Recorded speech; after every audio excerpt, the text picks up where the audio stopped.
investing does feel like something that people with a lot of money do, right? So you need to earn a lot of money to be able to invest, and there's kind of this very strong association with that. But that's not always necessarily true these days, because these days, you can start investing from £1. You can actually, in fact, I started with Moneybox, which is, it rounds up your expenses. So I knew I was spending money. I knew I wanted to start to test out investing, but no one I knew was talking or doing it. So I thought, you know what? Well, I spend my money anyway. Let me round it up, and whatever rounds up, say I spent 80p, 20p gets invested. And that was just the start of the journey for me. But that's the kind of risk I felt comfortable with at the time. Yeah. So it's not really about having a lot of money, really. It's just about starting from where you are, and building those long-term habits. Welcome to Empower Her, the podcast dedicated to empowering women with their health, wealth and well-being. Just before I get started, I have a quick request. Please consider following and sharing this podcast. Your support not only amplifies our reach, but also enables me to bring in more remarkable guests and empower more women. Now, let's address a critical aspect that often takes a back seat in many women's lives: saving and investing. The stigma surrounding money can deter numerous women from exploring financial growth. Today, we aim to break those barriers by understanding the significance of starting your investment journey early on. Why wait? Why not now? Joining us today is Prerna Khemlani, who is a qualified chartered accountant, an investment banker and a One Young World ambassador. She is the visionary founder of This Girl Invests, a platform that has garnered recognition from Glamour UK and Cosmopolitan UK. Prerna, welcome to the Empower Her podcast. I'm delighted to have you on. Please, could you share your story from what you were doing to what you're doing now? That would be fantastic. Thank you so much. Hi, Shreya. Thank you so much for having me. Of course. So I'll tell you a bit about my journey. So I actually grew up in Spain, a tiny, tiny island, which sounds fabulous. But when I was a kid, not so much. There wasn't a lot to do. But my dad passed away when I was really, really young. And so it was just mum, me and my brother. And obviously not so easy when I was such a young age, but it really drove me to understand, the power of hard work, seeing my mum work so hard, trying to, compensate for being a single parent. That kind of drove me more to kind of work hard when it came to my studies and all that. And actually I moved to the UK in 2011 for a degree in pharmacology, because I was like, well, want to be a doctor, can't really deal with blood, let's just kind of go down that route. That's literally how simple I think it was at the time. When things were simpler. And then kind of realized I didn't really enjoy being in the lab, and that I needed to do something different. I've always had this sort of curiosity about business. And that kind of drove me to start a few things at uni, but also made me realize that, hang on a minute, I want to have this, but I don't really understand that much about finance and about finances at all. And I heard about this internship that you could do. And so I interned at Deloitte for a few years, for a summer, and then joined them in the grad scheme for a few years, and became a chartered accountant with them, which was an excellent experience. Challenging, as I'm sure you've heard, but really good. But that really taught me sort of the fundamentals of corporate finance. By that point, I was also starting to think a bit about mum's retirement, and I realised that, hang on a minute, I'm a chartered accountant, but when it comes to my personal finances, I feel completely lost, and I just don't know where to start. And when I was Googling, I was getting things like Roth IRAs and all these US terminology. Oh yeah. That just made it really difficult to get started, and that kind of is what led me into sort of founding This Girl Invests, which is all about encouraging women to start investing with minimal jargon. And so I do that alongside, that's my passion project, alongside my full-time job, which is being an investment banker. Yeah, that's fantastic. Could you tell me a bit more about This Girl Invests and what that is exactly? Yeah, sure. So actually the whole point of it is because I started to talk to my girlfriends about investing, and I realized that they don't really feel that confident talking about it. And I noticed that a lot of the boys that I was hanging out with at work or in social scenarios were like, hey, have you heard of the share? It's really good, it's doing really well, and really encouraged to talk about investing and talking about all the different instruments that they're using in their investing.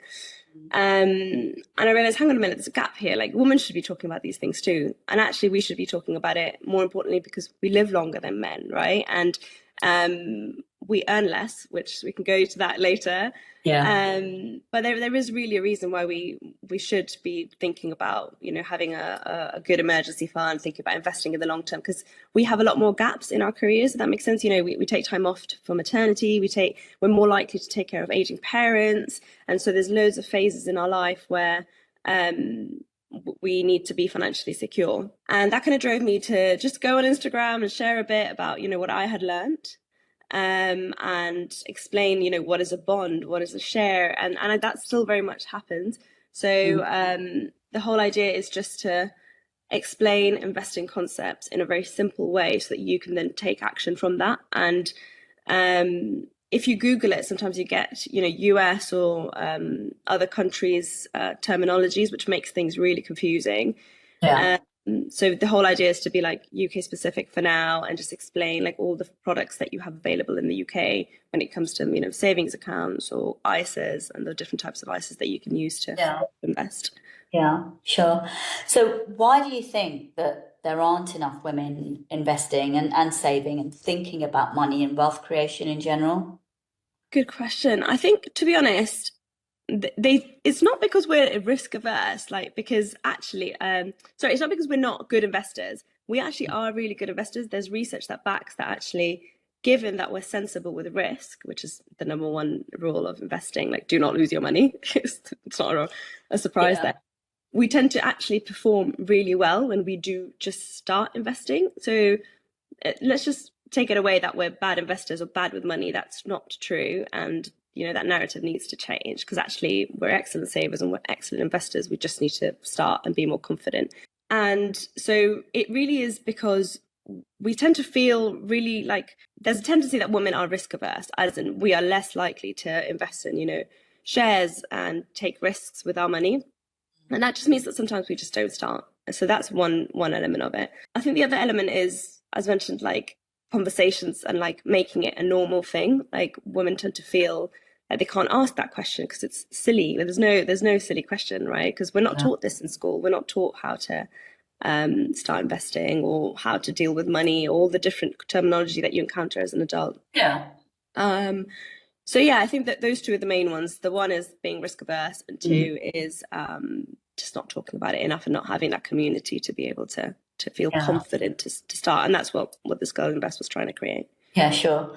So we know obviously the gender pay gap, right? And that probably heavily influences women investing and their choices with that as well, because if they're earning less as well, they're probably thinking, well, actually, I need that money. And they probably don't think to use a bit of that money to invest to then create more money. Exactly. Yeah, exactly. And I think we do err towards saving, and it seems inculcated in from our parents, right? Or like buy some goals and keep it there, or save your money for kids and things like that. So that it definitely is like a narrative that. So with the gender pay gap, how do you think that influences women's kind of ways and ideas of investing, and what do you think it's changing, with the gender pay gap, and what are your views on it? Well, I think naturally, like investing does feel like something that people with a lot of money do, right? So you need to earn a lot of money to be able to invest, and there's kind of this very strong association with that. But that's not always necessarily true these days, because these days, you can start investing from £1. You can actually, in fact, I started with Moneybox, which is, it rounds up your expenses. So I knew I was spending money. I knew I wanted to start to test out investing, but no one I knew was talking or doing it. So I thought, you know what? Well, I spend my money anyway. Let me round it up, and whatever rounds up, say I spent 80p, 20p gets invested. And that was just the start of the journey for me, but that's the kind of risk I felt comfortable with at the time. So it's not really about having a lot of money, really. It's just about starting from where you are and building those long-term habits. So yeah, definitely. I think, if you have less disposable income, you're less likely to feel comfortable investing that money, and you're probably more likely to keep it just in case, which absolutely there's a space for that. And I think the way it works is they tend to say, like, keep at least, everyone has a different buffer, but between 1 to 3 months emergency fund. So that then should cover all your emergencies, because you don't want to be, putting something in an investment that then for whatever reason drops, because they do temporarily drop. Yeah. And then you have to take that money out, and then yes, you will have lost money, but that's just because you shouldn't be investing your emergency fund. That should be kept completely separate. And you should only be investing anything that's like 5 years and beyond. So if you don't need it within the next 5 years, you can invest it. If you need it within the next 5 years, save it. And that's generally the way to think about it. And there's space for every one of those goals in your financial plan. Yeah, sure. So I want to touch upon a few topics here, okay, just to get people thinking on the way they might be saving and investing. And also, I think the key thing here is really thinking about your future. What kind of future do you want with wealth, and what do you want to do as a person, when you're older, and that kind of goes down into retirement. So I want to talk, the first thing is about pensions, okay? There's a pension pay gap. Well, there's a pension gap. Why is that? And also, could you just talk a bit about pensions and what that means? Yeah, sure. And actually, I love that, because that's exactly what I was going to say. Let's take a step back and kind of explain, like, what is a pension? What's the point of it? Because often, like, some of us have heard it through work, but we kind of ignore it, or we'll say, oh, that's a tomorrow problem. I don't need that right now. Exactly. I've heard of stories where people have like kind of moved to the UK temporarily and said, oh, no thanks, I don't want that, when it's really just free money from your employer. So I'll explain a little. So there's really 2 or 3 types of pensions, I'd say. But a pension is just really like a pot for when you retire. For, there will hit a stage in your life where you will no longer want to work or be able to work due to age. And so you want to make sure that when you hit that age, you've got enough money to live comfortably for that stage of your life where you're not working and not earning an income as much as we are when we're younger.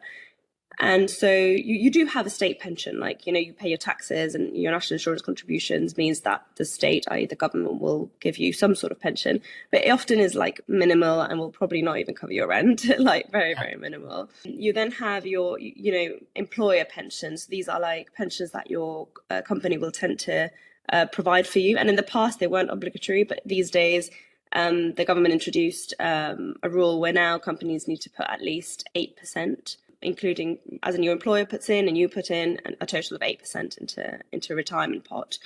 And then the final one is, if you find that either your employer pension is not enough and your state pension is not enough for the lifestyle that you want, you'll tend to get a personal pension, because it's tax efficient. Basically, whatever you put into that pension, you don't get taxed. It's like tax-free money.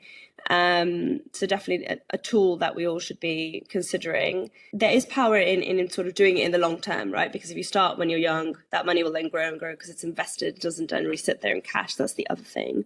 So even though you think, oh gosh, I'm scared of investing, you're already investing through your pension, whether you like it or not. So you may as well just, get up to speed with how it all works.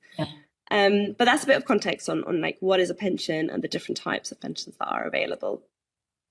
Now, to your point around the gender pension gap, right? It very much exists, and there's many reasons for it. So first off, we all know that there is, stats that back that we earn less as women. Like, there is a gender pension pay gap, and that then has a side effect, because if our employers are putting 8% of our income into a pension, that then means that, actually, hang on a minute, if my male peer is earning more than I am, he's getting 8% more of the excess of his salary put into his pension.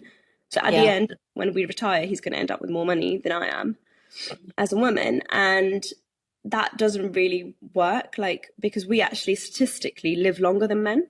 So there's a high likelihood that a woman will reach, retirement age and end up in poverty. That's the extreme. But then a man will, right? Because he'll have had years and years of higher salaries. So that's sort of the impact of the gender pay gap. And so, it's a very real issue that, the government's trying to find ways to fix. So definitely something to factor in, that your pension is very much an important part of your financial plan, and not to dismiss it as a tomorrow's problem. No, definitely. I think with pensions, it's that thing, when you start work, whatever age that is, you just think I don't need a pension. I just rather have the money Yeah. to use, and I'll save it, or I will spend it, whatever that might be. But Yeah. I think for the future, like you said, it is important to have that pot there, especially women. Now, if you say that women are more than likely to have less of a pension pot than men, what other things can we do to top that up, if there is anything? Yeah. Great question. So I think we're anyway naturally good savers, but I would just say like it is healthy to err towards like a higher amount, like more months to cover if you're a woman, mainly because we have all these gaps in our careers, right, that we need to take, and we want to make sure that we're living comfortable throughout those gaps that we have. The other things is like there's so many different financial products that you can use to your benefit. One of my favorite ones is, I know, how nerdy, I have a favorite financial product. There you go. is a lifetime ISA, because basically you can put in like up to £4,000 a year, and the government will give you £1,000 for free, making up £5,000 every year. Now that sounds like big numbers, but actually, even if you put in like £100 a month or in a year, even they will still give you 25% on top of that. And the good thing is they give it to you there and then, which means that if you put £100 today, the government will then in the next month top up with £25 into your lifetime ISA. And if you've decided to go with an investment lifetime ISA rather than a cash lifetime ISA, that £125 pot can then grow and grow and grow according to what the market's doing. Now, if you multiply that with multiple inputs every month you're making 25% there and then. Like that is unheard of in terms of like market growth, because the general average is that the market grows about 8%. So that's what you should be planning for in terms of averages. So 25% is excellent, and the fact that the government tops that up is an excellent initiative. Of course, there are caveats. There always is. There's no free money out there. The main uses for this money should be either retirement, i.e., if the age you can access it, I want to say, is 60 rather than the usual 55/57 with your pension. So you can access it later than your pension, so it can be part of your plan. But you get that there and then, like it's not taxed after that point, right? Because you've put money that's already taxed. Whereas with your pension, you need to factor in that if you take some money out, because it wasn't taxed, you might be taxed if you go above a certain threshold. So there's benefits to knowing that, okay, that cash is sitting in a lifetime ISA for my future retirement.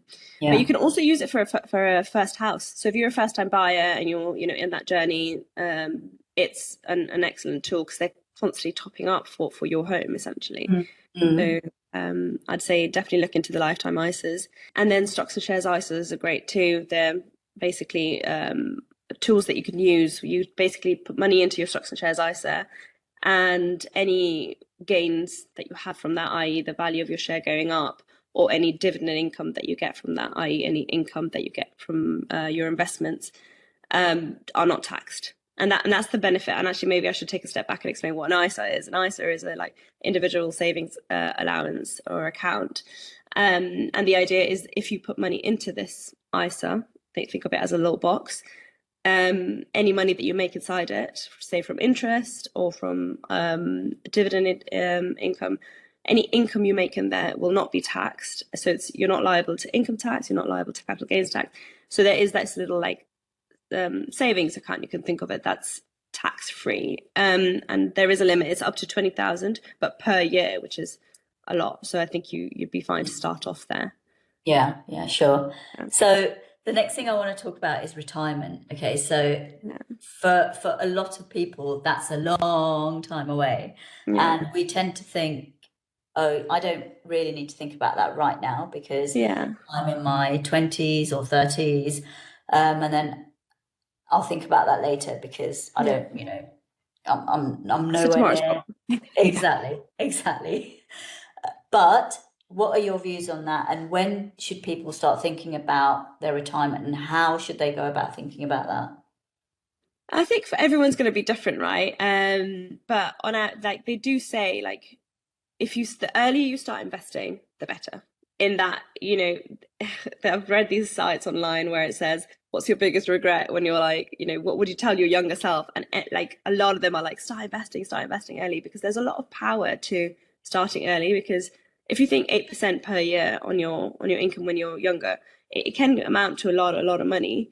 In fact, I think they say like if a parent puts in like £200 for the child when they're young, the child can end up being a millionaire by the time they retire. Like so, there is a lot of power to time. So what I would say is that there is no perfect time. Everyone starts at whatever time they feel that's right for them, because we also have to live a little. We have to, we want to buy homes, we want to travel. So it shouldn't be your sole purpose when it comes to your financial plan. But there very much is a space for it, and it should be factored in. And they tend to say that you should put approximately half of your age as a percentage. To say I'm 30, I should be putting 15% every year of my income into my pension pot, just so that I can maintain this lifestyle going forward. So that's what I would say. Just think of it that way. Think of it as one part of your bigger plan, and as half of your age as a percentage. Yeah, that's a good way of putting it. Definitely, yeah, half of your age. I never heard of that terminology actually. What would you say are your top 3 things to kind of get started on this investing and savings journey? Oh, good. Only 3? I'll try to keep it. Of course, if you have more, nuggets of information, that would be great too. I'm joking. So if I had to say my top 3, number 1 would be just start. Like, I think honestly, it is information overload when you start in the beginning, and I certainly felt it, and I'm sure you felt it too. Like, we all feel it when we're starting through any sort of financial journey, whether it's a first home or a pension or whatever aspect of your life. There's always an element, like an element of overwhelm. Like, you're like, oh gosh, there's just so much terminology here, so many different options. And, I'm hearing different advice, like one friend's telling me this, one friend's telling me that. So there is no right and wrong, because it just depends on your individual situation and your own, whatever feels right to you, your own risk level. You need to be able to sleep at night, right? You don't want to be putting money into investments that then mean that you don't sleep properly. Yeah. So number 1 would just be just start, and I guess number 2, leading on from that, would be don't compare. Like, everyone's journey is different. And you've just got to start from where you are, and every little bit matters. Like, I started with pennies. Like, trust me, it made maybe not a financial impact, but it made an impact in terms of habits and in terms of educating myself on how investing works. And getting comfortable with risk. So definitely that would be 1 and 2. And then my last one would be educate yourself. Like, find online resources that you enjoy reading and that you feel are useful, but also surround yourself with a community of people that you can feel comfortable talking about those things with. So I've learned so much from having conversations with other people. I'm like, oh yeah, you know what, I never thought of it that way, or I hadn't even heard of that financial product. And there's always a space to learn. Like, I'm still learning every day. So it really is a journey. It's not like you're always all of a sudden going to wake up one day and be like, I'm a financial expert now. Like, it just it definitely is a journey. So treat it as one, like, little step at a time is what I would say. Yeah, definitely. And start as early as you can. Even if you're, even if there's anyone listening on here that's kind of, I don't know, 16 years old or something, probably not. But if there is, just start if you can, even with your pocket money or whatever. And even if you are much older and you've not thought about it, maybe you're in your 40s or 50s or 60s, it doesn't matter, does it really? You just need to take that step. Exactly. And that's the case for my mom, like, definitely. And I can tell, like, she's already starting to develop those habits that are, like, better for her, and, like, educating herself and feeling more confident. And it's excellent to see. There really is no age to it. Yeah. And I think, also we need to kind of get away from these terminologies that we hear as well. Money doesn't grow on trees, and money is also, I feel, growing up for me, it was almost like a negative thing. You don't talk about money. You don't tell other people, or well, I guess that comes in talking about money, but it's always, save, you don't spend money, don't do this and don't do that. And there's a lot of negative stuff about money, but I think, no, if we don't have money, that's the way the world works. We can't do anything. Exactly. We need to think about money. We need to know and think about how we're going to make more money and create wealth. And it's not about being greedy, because that's the other thing people associate with money. Thinking about money is materialistic, and it means you're greedy and this and that, right? Yeah, and I think that the pivotal point for me was realizing, hang on a minute, like, I attach so much emotion to money, but money is just a tool. Back in the day, it used to be, I have a cow and you have, I don't know, grains, let's exchange. Like, do you know what I mean? Like, it used to be actual items of value. It's just that we've created a society where value is now associated with a piece of paper or a coin that was validated by, the throne and the king or queen at the time. And so it just means that we've developed a society, but at the end of the day, like, it is just an exchange of value, and that's it. And so that's really helped me in terms of, developing my thinking around it and detaching, not unattaching is probably the right word, from that, money doesn't grow on trees and like that negative association that we often have with money, especially in our society, right? And in our culture, it's like, do not talk about it. Like, so definitely a thing, but it really just is a tool. So treat it that way. Do you have any recommendations on where people can start to learn about saving, investing, or even, just planting that seed for them to get going? Yeah. So, obviously, this Girl Invests mission is exactly that. So definitely check out the website. I'll post some blogs and things on Instagram just to make things simpler. But I would also like to recommend a couple of books and podcasts, which I just think are excellent. So there's one by a guy called Pete Matthews. He's a financial advisor, and he's got a podcast and a book that's really, really good. There's also a lot of like Instagram influencers that you can check out that do some really good work, like Vestbod is out there as well. So yeah, there's lots of content out there, but those two would be like my first starting point. That's fantastic. And lastly, well, actually, there's two more questions. I just want to ask you, what collaboration opportunities are you looking for? So I'm a big believer in collaboration and networking and so on. What are you looking for right now? I love that one. I've actually never had that one before. Honestly, any opportunity where you feel the listener feels that they know someone that could benefit from being exposed to that initial conversation around money, like whether it's because they have a bad money mindset or whether they just don't know where to start with their investing. Would love to connect with anyone like that. That's the whole mission of This Girl Invests. It's also really important to start from schooling age, and I know there's loads of initiatives in schools in terms of leadership. I love to talk to children about, because I think the earlier you start, the better. So there's lots of power there. And finally, any corporates, if you find that there's any, if you work in a company and you think, hang on a minute, this is really helpful, I'd love to bring this in as part of the financial wellbeing initiative at work, then definitely reach out as well. That's fantastic. Thank you so much, Prerna. It's been amazing to have you on. Thanks so much for being on the Empower Her podcast. It's been an honour. Thanks so much, Rhea. Thanks for tuning in to Empower Her. I hope today's episode has left you feeling inspired and motivated to make a positive difference in your world. Please follow the podcast and share it with anyone who will find it helpful. Until next time, keep striving for positive change and greatness for all women.